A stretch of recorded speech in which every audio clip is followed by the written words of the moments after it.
หัวใจฝากหักไว้กับหญิงคนหนึ่ง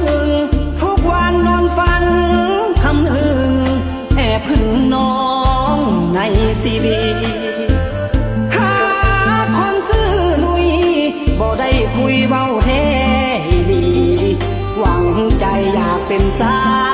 มีหากโชคดีได้น้องเป็นแฟนขอมอบเสียงเพลง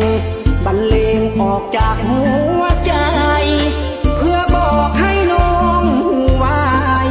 ว่าอ้ายหักเจ้าสุดแสนทุ่มเทหัวใจหวังได้เป็นคู่สายแนนผู้หญิงเป็นหมื่นเป็นแสนก็บ่ทดแทนเจ้าได้คนดีถ้าได้น้องนั้นมาเป็นคู่จะเพียงเลี้ยงดูอุ้มสู่บ่ให้เสื่อมสียืนยันมั่นคงซื่อตรงจงหักภักดี